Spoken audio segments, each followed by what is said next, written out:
Day of Battle is the second volume in a trilogy that I'm writing about the role of the American military in the liberation of Europe in World War II.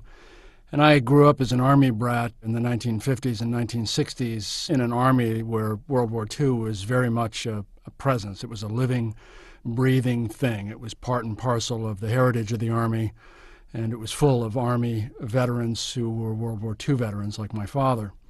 I've always been fascinated by it, and then I lived in Berlin in the middle 1990s, and I was there for that endless succession of 50th anniversary commemorations of the landings at Normandy and the Battle of the Bulge and the end of the war in Europe in May of 1995. It struck me then that the whole role of the American intervention in World War II in Europe had not been told. To most Americans, World War II has come to be considered Pearl Harbor, and then Normandy happened, and then something bad happened at the Bulge, and then the war was over. And in fact, in order to understand what that Army did at Normandy and beyond, you really have to know where that Army came from. It had a collective history. The individuals in it had a collective history. And so that's what I'm trying to tell. The war gets much bigger, of course, in Italy. In North Africa, at the end of the campaign in May of 1943, you have 4 American divisions that have been blooded, basically. By the time we get to the end in Italy, there are 16 American divisions that have fought there. So the war takes on an industrial strength.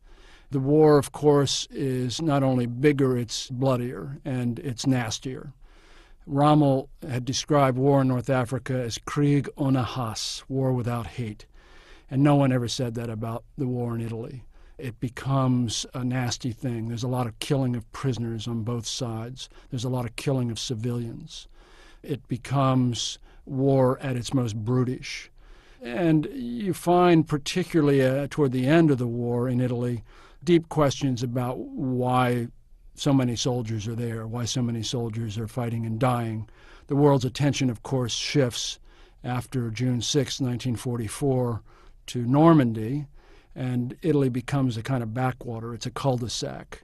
The Day of Battle ends with the fall of Rome, which is June 4th, 1944, just before Normandy. But for those who are stuck there for another year, there's a sadness to it. It's really one of the most disheartening theaters in that last year of the war. My process for writing any big book of history is to try to immerse myself in it as much as possible, and that involves both secondary and primary sources. So I spend an extraordinary amount of time, years cumulatively, in archives large and small, the National Archives and the Library of Congress, for example, in Washington, D.C., where I live, but also many obscure archives. Every American Army division has an archive of some sort.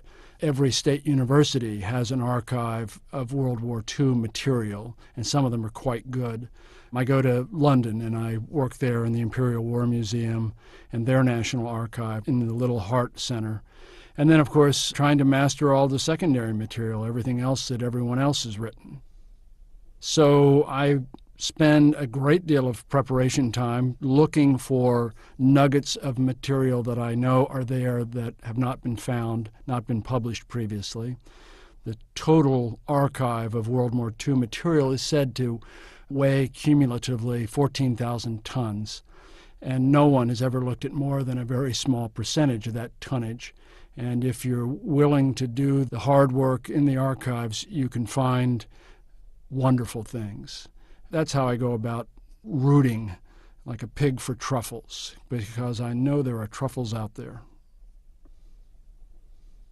There are things to discover, really magical things, and things can fall on you. For example, after I finished An Army at Dawn, after it was published, the first volume in this trilogy, I got a phone call at home one day from a man who identified himself as Jeffrey Keyes. Now, Jeffrey Keyes Sr., this man's father, is a figure who's been lost to history. Most Americans don't know who he was, but he was, in fact, Patton's deputy for a long time, and then he became a corps commander in Italy. He's a very large figure in the Italian campaign. And Jeff Keyes Jr., now in his 70s, said, "Did you know my father had a diary?" And I said, "I do not know that." And he said, "Do you know no one has ever seen it?" And I said, "No, sir, I didn't know that." And he said, "Would you like it?" And so I met him at Dulles Airport, picked him up, and we went nearby to a hotel restaurant, and he handed me this thick pack of paper, which was his father's diary. And so if you're lucky, you can come into things like that, and there are quite a few things like that in the day of battle. There are a number of characters who travel with us across the Mediterranean from Volume 1, From an Army at Dawn. Characters like George Patton, Eisenhower, Omar Bradley. But there are other characters who are quite new here, who've perhaps only had cameo appearances earlier.